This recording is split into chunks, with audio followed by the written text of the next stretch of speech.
All right, so we are going to review exercise 10, and we're going to do that by making a one-page magazine ad using a 3-column layout, setting up some grids and guides, placing a graphic, and using placeholder text.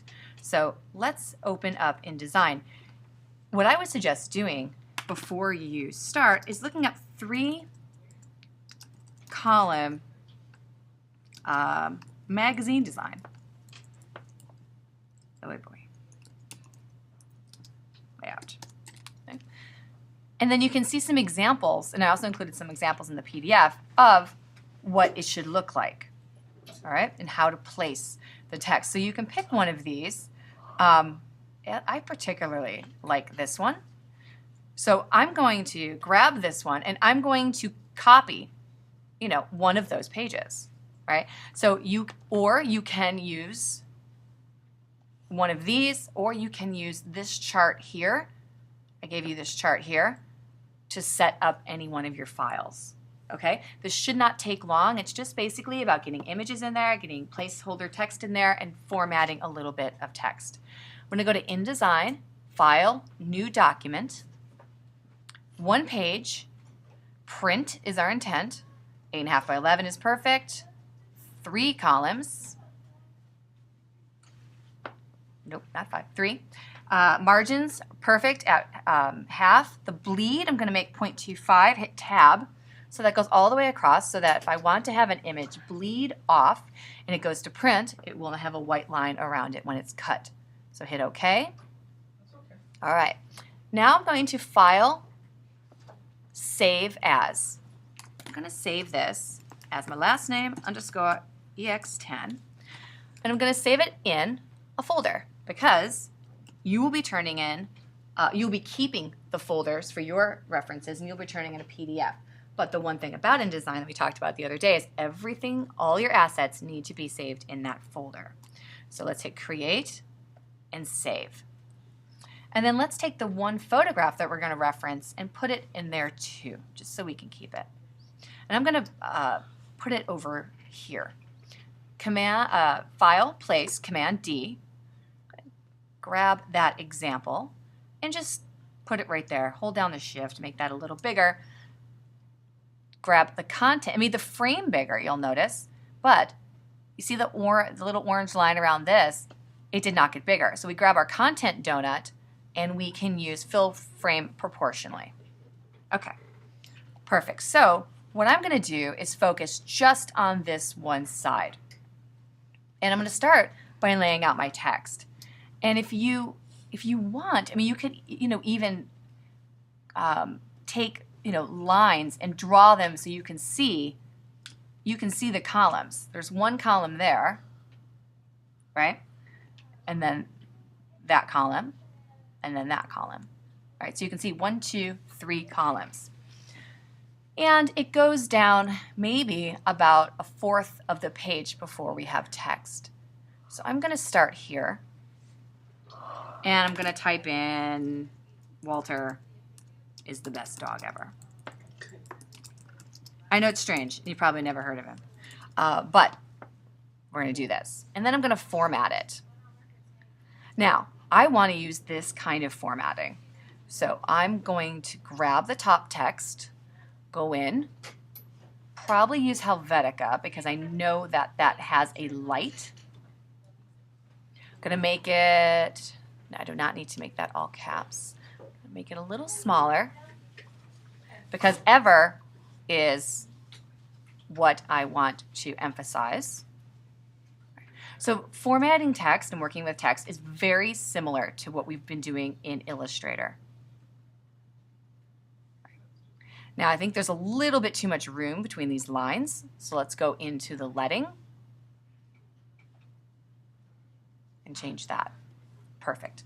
So you just need to add a header. Now the next, we've got a little text that goes across 2 columns. Let's move that up a little bit. And that is the subheading for the magazine article. Now I'm going to go to Type, Fill with Placeholder Text. And that's all you have to do with that. You don't have to type anything in. I just want you to address the heading, you can use 2 to 3. I would say use one font, and then just change bold, italics, tracking, kerning. When we make our magazine thingies, is there a certain subject we're focusing on? Or For this, I don't care what it is. Like, any magazine. I would just, copy and paste their information. I would say use a picture of your dog, use a selfie, because this is not going to be in your final portfolio. This shouldn't take longer than 20 minutes.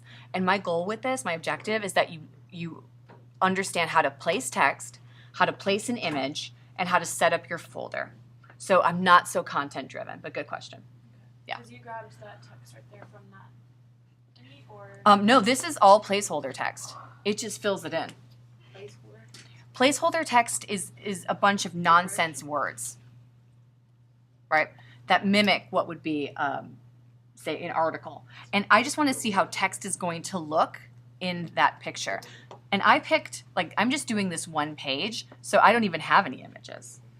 But I'm going in and I'm like, okay, so there needs to be, now there is text that goes across one column, and that's probably who did the article, and that's smaller placeholder text. So you gotta type something, and it goes with fill. Yep, type, fill with placeholder text. Yep. And then I'm going to very simply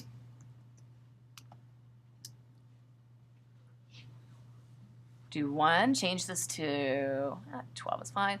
Type, fill with placeholder text, and then if you look over here, I believe you want those to line up.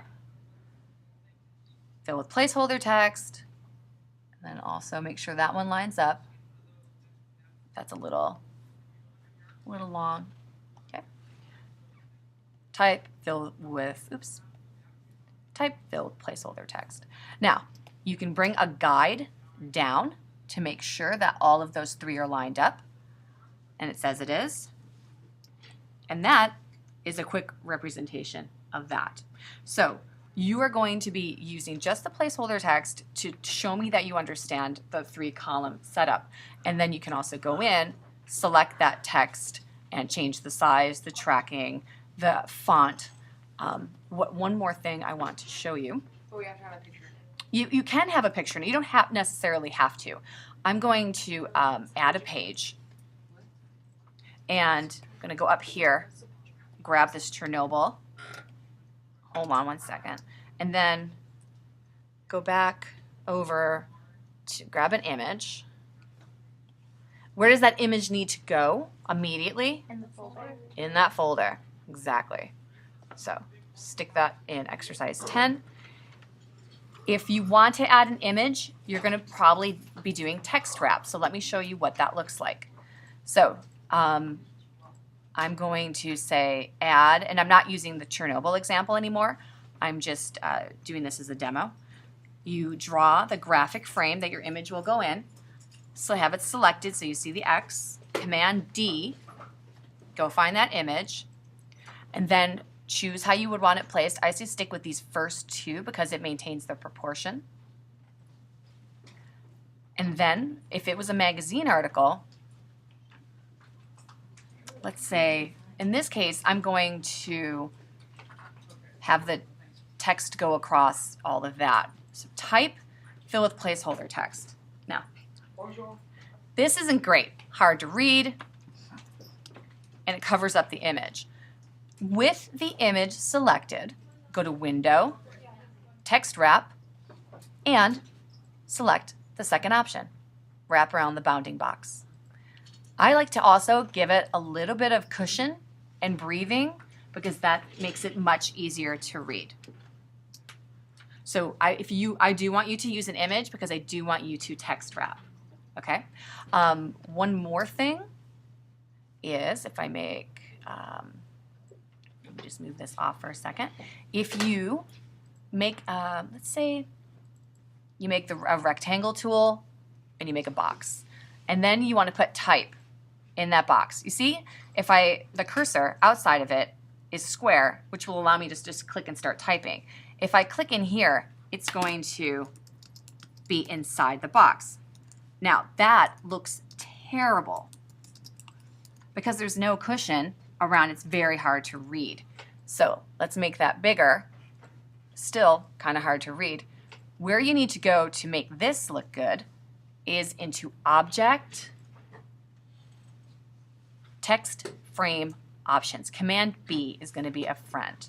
Okay? Turn the preview on, and then you can use inset spacing to give it a little bit, to look a little better. So let's make all of that caps. Without that inset spacing, you can see that little cushion right there. It would be very hard to read, but now it reads as a really nice graphic, like a headline. Okay? So that will get you started on exercise 10.